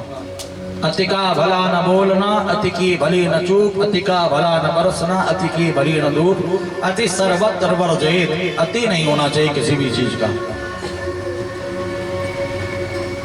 अब महाराज आज तक ये गालियां ही देता था प्रभु को, परंतु बड़े सावधानी के साथ गाली देता था। 80, 90, 95, 96 गिनता रहता था, पर 100 पूरा नहीं करता था।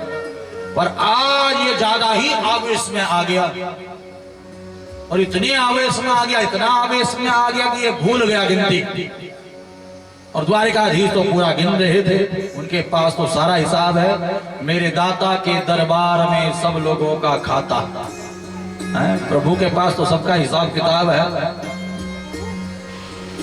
प्रभु ने देखा 101, तुरंत सुदर्शन चक्र लिया और शिशुपाल का धड़ और सर अलग कर दिया। बोले द्वारिकाधीश भगवान की। राजसूय यज्ञ बड़े धूमधाम के साथ संपन्न हुआ। पांडवों को दिव्य महल मिला। दुर्योधन जब महल में पहुंचा तो जल में थल और थल में जल की भ्रांति हो गई, फिसल गया। द्रौपदी ने कहा कि अंधों के अंधे ही होते हैं। बस यहीं पर महाभारत युद्ध का बीजारोपण हो गया। इसीलिए कहते हैं कि वाणी ऐसी बोलिए, मन का आपा खोए, औरन को शीतल करे, आपो शीतल होए। आपकी जो वाणी है वे पराये को भी अपना बना देती है, और आपकी जो वाणी है वे अपने को भी पराया कर देती है। ये आपके बोल ही तो हैं।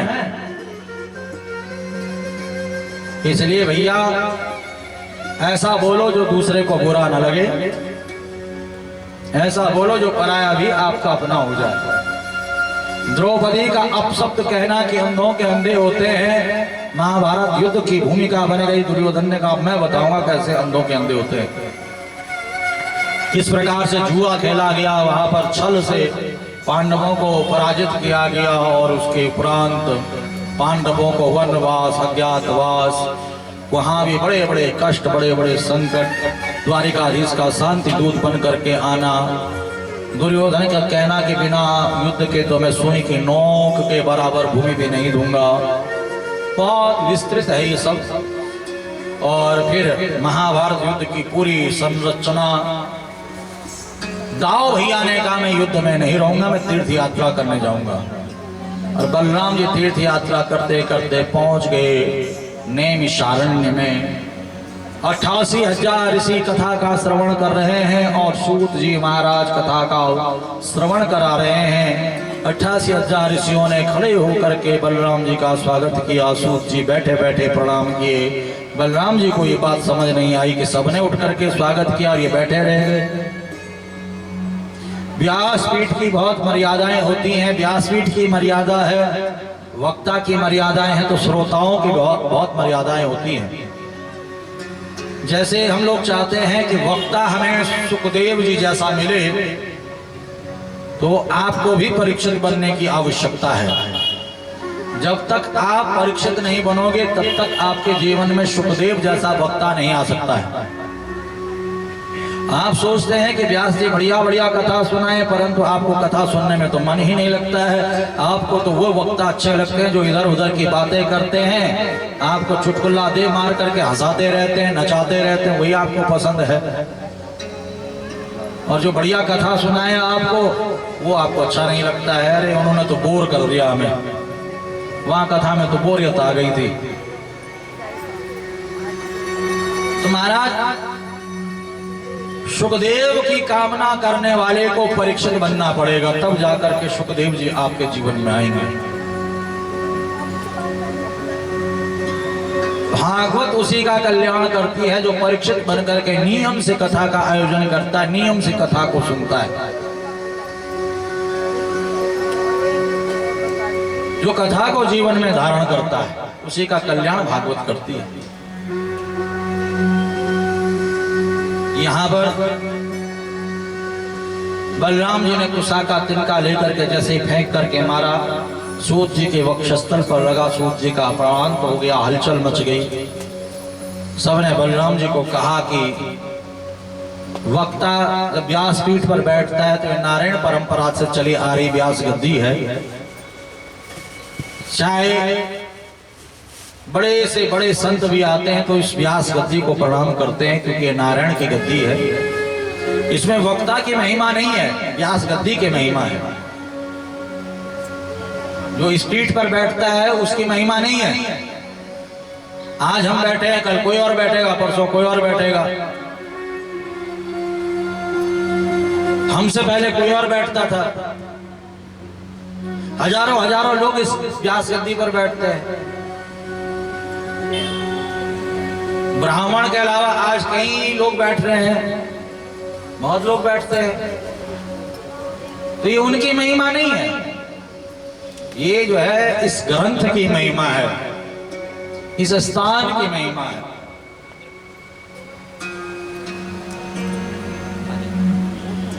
तो इस स्थान की महिमा को रखना, ये जो गद्दी पर बैठा है उसकी परम कर्तव्य और परम दायित्व रहता है। तो सोचिए महाराज तो स्थान का जो है महिमा का पालन कर रहे थे, इन्हें तो अमृत का वरदान था, आपने इन्हें मार दिया। तब बलराम जी को बड़ा पश्चाताप हुआ। जो पहले गद्दी पर बैठे हुए थे उनका नाम था रोमहर्षण ऋषि। अब इनके पुत्र उग्र सर्वा ऋषि को बुलाया गया। बलराम जी ने आशीर्वाद अमृत का दिया, पुराणों का ज्ञान दिया और खुद जो है केदारम राम से तुम च दृष्ट्वा भारत संहिताम श्रुत्वा कोटिश्च गायत्र्या ब्रह्मत्या विभवताम। केदारनाथ से लेकर के राम सेतु तक तीर्थ यात्रा, 1 करोड़ गायत्री का जाप, महाभारत के 1 लाख श्लोकों का पाठ, यही ब्रह्मत्या से मुक्ति दिलाता है। बलराम जी ने ब्रह्मत्या की मुक्ति के लिए प्रयास किया। जो इस कथा का श्रवण मनन चिंतन करता है भगवान उसकी समस्त मनोकामनाओं को पूर्ण कर देते हैं। श्रीमन नारायण नारायण नारायण, श्रीमन नारायण नारायण नारायण, श्रीमन नारायण नारायण नारायण, श्रीमन नारायण नारायण नारायण, भजमन नारायण नारायण नारायण, भजमन नारायण नारायण नारायण, लक्ष्मी नारायण नारायण नारायण, लक्ष्मी नारायण नारायण नारायण।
मोर मुकुट पीतांबर सोहे गलवे जंती माला। मोर मुकुट पीतांबर सोहे गलवे जंती माला। मोर मुकुट पीतांबर सोहे गलवे जंती माला। मोर मुकुट पीतांबर सोहे गलवे जंती माला। कोई कहे यशोदा का लाला, कोई कहे नंद लाला, कोई कहे यशोदा का लाला, कोई कहे नंद लाला। भजमन नारायण भजमन नारायण नारायण नारायण भजमन नारायण नारायण नारायण नारायण नारायण नारायण।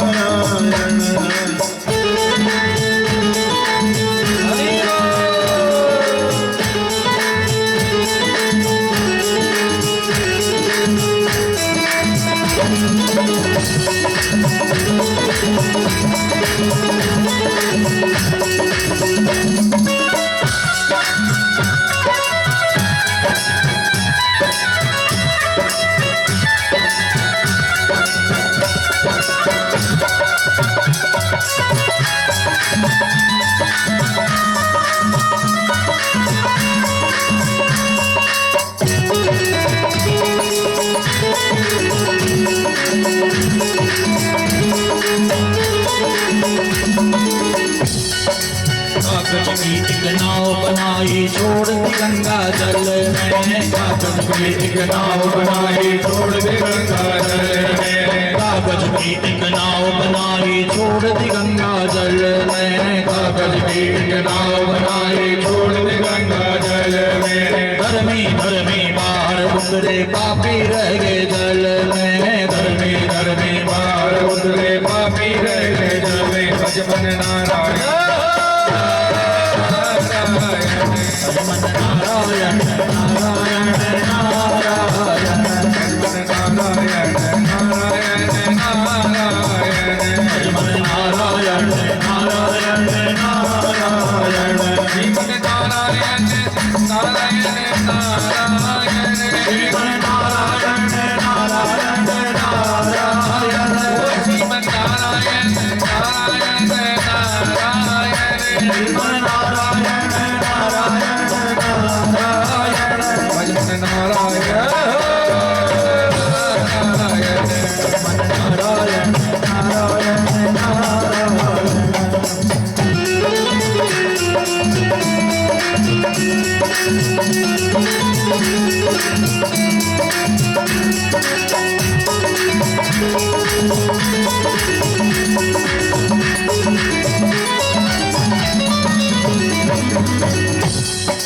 माटी खटिया माटी बिछोना माटी का है सिरोना। माटी खटिया माटी बिछौना माटी का है सिरोना। माटी खटिया माटी बिछोना माटी का है सिरोना। माटी खटिया माटी बिछौना माटी का है सिरोना। माटी का है बनाई पुतला माटी में मिल जाना। माटी का है बनाई पुतला माटी में मिल जाना। भजमन नारायण नारायण भजमन नारायण नारायण नारायण भजमन नारायण नारायण नारायण श्रीमन नारायण नारायण नारायण।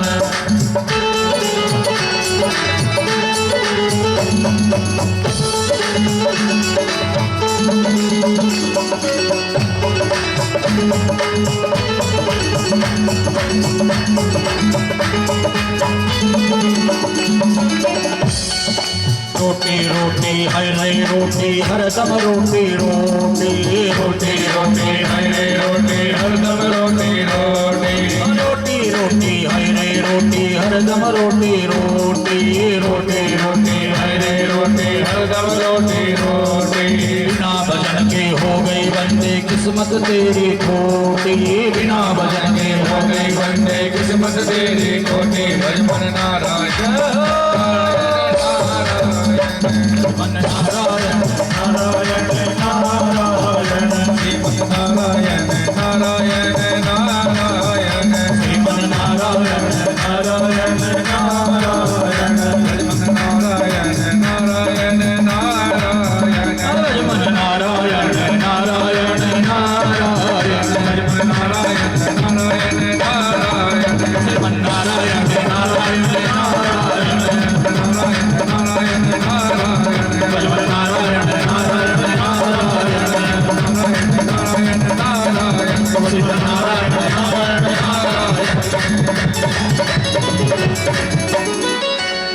बोले भक्त वत्सल भगवान की बिना भजन के हो गई बंदे किस्मत तेरी खोटी।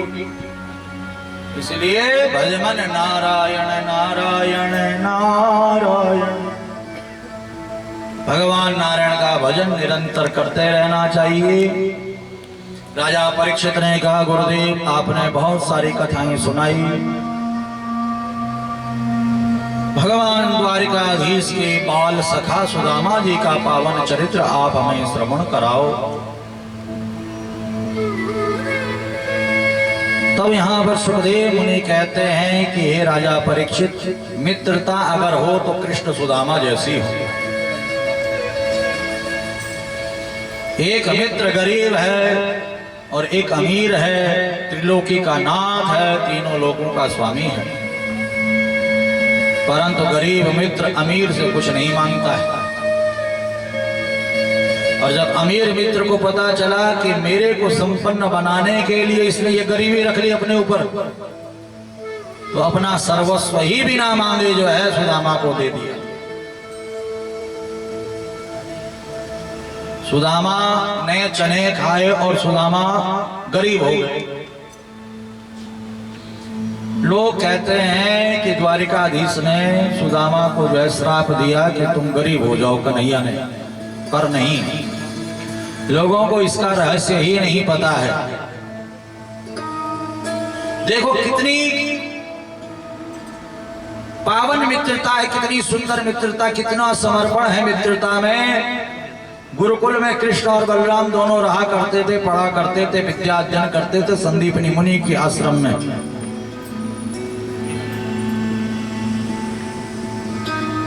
पर एक दिन जब जंगल में एक बुढ़िया को किसी ने चने दिए तो बुढ़िया माई चना रख करके पानी लेने गई। कुछ चोरों ने सोचा कि पोटली में हीरे जवाहरात हैं, पोटली ही उठा करके जो है चल पड़े। बूढ़ी अम्मा आई तो देखा चने नहीं हैं, श्राप दे दिया जो उन चनों को खाएगा वह दरिद्र हो जाएगा, गरीब हो जाएगा। बूढ़ी अम्मा के तो वहीं पर प्राण निकल गए भूखे प्यासे। पर चोरों ने जब दूर जाकर के देखा इसमें तो हीरे जवाहरात है ही नहीं, इसमें तो चने हैं। अब इनका हम क्या करें? तो वहीं पर गुरु संदीपनी मुनि का आश्रम दिखाई दिया। गुरु माता वहां पर गौ सेवा कर रही थी। चोरों ने वो चने जो है गुरु माता को दे दिए। चोर आ गए, निकल पड़े। कन्हैया निकल चुके थे आगे। गुरु आज्ञा से समिधा लेने के लिए यज्ञ में जो लकड़ियों का प्रयोग किया जाता है उसे समिधा कहते हैं। सुदामा जा रहे थे, गुरु माता ने आवाज लगाई, अरे सुदामा ये लो चने ले जाओ, भूख लगेगी दोनों मित्र मिल बांट करके खा लेना। अब इतने में रास्ते में बारिश पड़ गई तो कन्हैया एक पेड़ के नीचे, सुदामा दूसरे पेड़ के नीचे। सुदामा ने सोचा कि ये चने मैं कन्हैया को देता हूं। जैसे पोटली खोली तो देखा ये तो श्रापित हैं, और अगर मेरे कन्हैया ने इसमें से एक दाना भी चने का खा लिया तो गरीब हो जाएगा, दरिद्र हो जाएगा। और मेरे होते हुए मेरा कन्हैया दरिद्र हो, गरीब हो, ये मैं होने नहीं दूंगा। जिससे हम प्रेम करते हैं उसके ऊपर कोई दुख कष्ट आता है तो हम भगवान से क्या कहते हैं? हे भगवान इसका दुख मुझे मिल जाए। कहते हो कि नहीं कहते? बताओ जरा। अरे मेरी उम्र भी इसको लग जाए। लोग अपनी उम्र तक देने को तैयार हो जाते हैं। यहां तक कि कई लोग अपनी किडनी तक दे देते हैं, लीवर तक दे देते हैं, किडनी दे देते हैं, खून दे देते हैं। भैया ये जीवित रहना चाहिए। अगर आपका प्रेम है तो सुदामा का इतना प्रेम कन्हैया से कि कन्हैया दरिद्र नहीं होना चाहिए, गरीब नहीं होना चाहिए। अगर इसने चना खा लिया तो ये दुखी हो जाएगा, गरीब हो जाएगा। नहीं, ये चने मैं खुद खाऊंगा।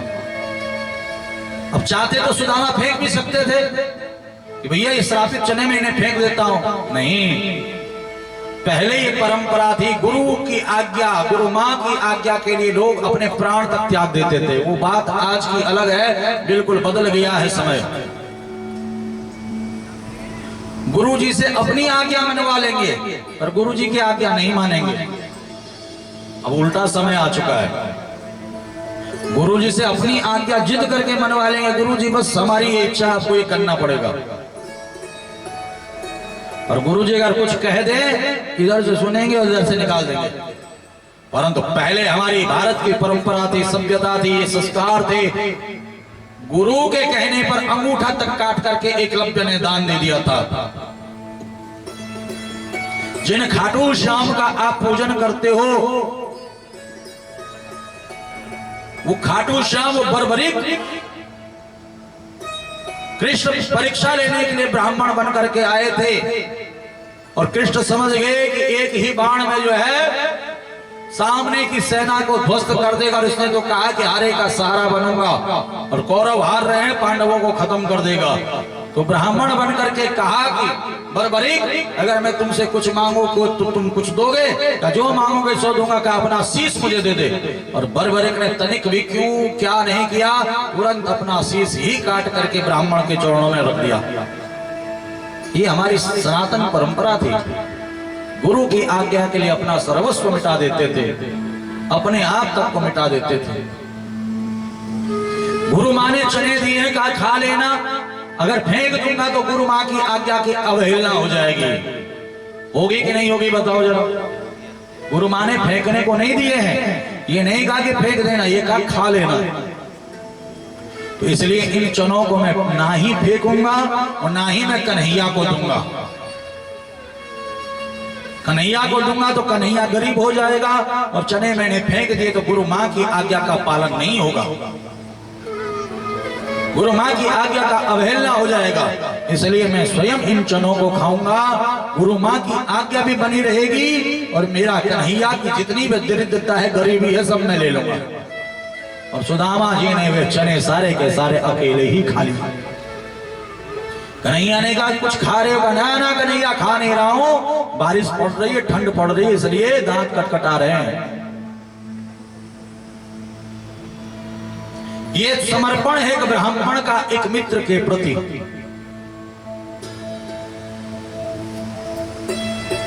एक मित्र के प्रति ये समर्पण है। बारिश बंद हो गई, चने समाप्त हो गए, समिधा लेकर के गुरुकुल आ गए। गुरु माँ ने कहा, अरे कृष्ण बलराम, चने मिल बांट के खाए कि नहीं खाए? भूख तो नहीं लग रही है? कन्हैया ने कहा, भैया कौन से चने, कैसे चने? सुदामा ने नहीं दिए तुमको, अकेले खा लिया सुदामा चने। अब सुदामा तो मुंह लटकाए, क्या कहूं और क्या ना कहूं। पर कन्हैया ने सुदामा से कहा, सुदामा तुमने अकेले अकेले चने खाए, जाओ मैं भी तुम्हें कुछ नहीं दूंगा। सुदामा जी को आया गुस्सा, एक तो तेरी गरीबी मैंने ले ली, दरिद्रता ले ली, और तू कह रहा कुछ नहीं दूंगा। जा, तू मुझे क्या कुछ नहीं देगा, मैं प्रतिज्ञा करता हूं कभी तुझसे कुछ मांगूंगा ही नहीं। वो दिन है और आज का दिन है, ना ही सुदामा ने द्वारिकाधीश मेरे कन्हैया से कुछ मांगा और ना ही बिना मांगे कन्हैया ने कुछ दिया। पर भजन में कोई कमी नहीं है, पूजन में कोई कमी नहीं है, भक्ति में कोई कमी नहीं है। सुदामा जी के बारे में लिखा हुआ है कि सूखी रोटी चना की प्राप्यते वारयांते, कट्याम फाटी लंगोटी जीर्ण शीर्णा चधोती, पानो उपानो रहितो यद यद, ऐसी व्यवस्था सुदामा कृष्णम नैव याचेत। कृष्ण तो द्वारिकाधीश बन गए, सुदामा अपने मन का राजा है, विवाह हो गया है, सुशीला पत्नी का नाम है, 2 बच्चे हैं। रहने के लिए झोपड़ी तो है, परंतु उस झोपड़ी में इतना छेद हो रखा है कि बारिश पड़ती है तो सारा पानी घर में भर जाता है, सूरज निकलता तो सारी धूप भीतर आती है। न बिछाने के लिए, न ओढ़ने के लिए है, न पहनने के लिए है। बच्चे नंगे नंगे घूमते हैं, भूख लगती है बच्चों को, बच्चे रोते हैं, माँ दूध पिलाओ ना, दूध चाहिए, दूध पिलाओ ना। तो माँ दूध कहाँ से दे, पानी उबाल करके उसमें बतासा रख करके मिला करके वो मीठा पानी पिला देती है, बच्चे उसी को पी करके सो जाते हैं।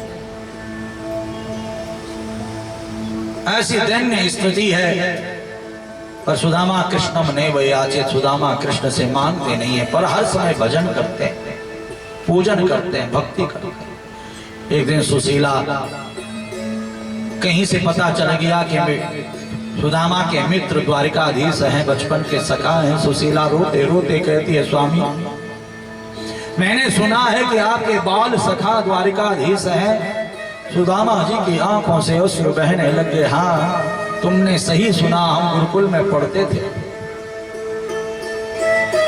विद्या अध्ययन करने के बाद देखो मैं अपने मन का राजा हूं, परंतु मेरा कन्हैया तो द्वारिका का राजा है।